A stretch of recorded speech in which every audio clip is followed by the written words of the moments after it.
So how do the people who voted for President Trump feel about the immigration restrictions?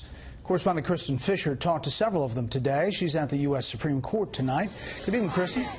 Brett, there are hundreds of people here waiting for the top two Democrats on Capitol Hill to lead a protest against President Trump's immigration order. But just because supporters of the order haven't been quite as vocal or haven't received quite as much attention, they say that they feel just as strongly as the people that are here tonight. As a Muslim American, I recognize that we have a serious problem with Islamic extremism in the world, and we have a serious problem with people who want to do harm to our world. So I support the travel restrictions that President Trump has put forward. Asra Namani moved to the United States from India when she was 4. Now she's defending President Trump's immigration order against the thousands of protesters who call it a ban on Muslims. If they were a Muslim ban, then we would include countries like Indonesia and my native India, with the world's largest population of Muslims.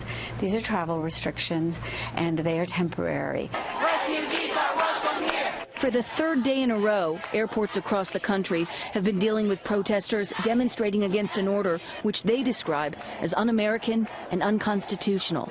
But for many of the people who voted for President Trump, they see it as simply putting America's safety first. It definitely is a security issue.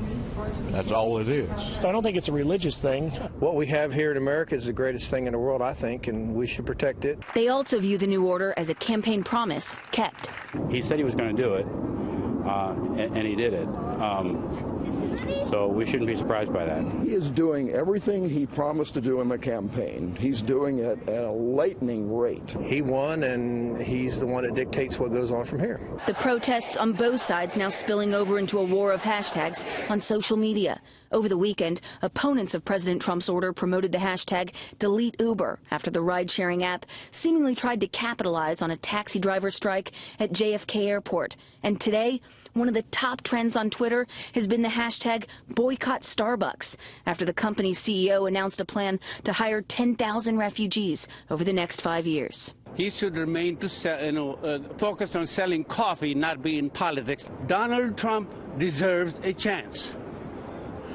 I have observed him as an immigrant for 40 years. I'm here 40 years. Now, many of the Trump supporters that I spoke with today were willing to concede that the president's order isn't perfect, that perhaps it could have been better implemented. But for the people here tonight, they don't care about how it was implemented. They just want the entire order reversed. Brett? Kristin Fisher at the U.S. Supreme Court. Kristin, thank you.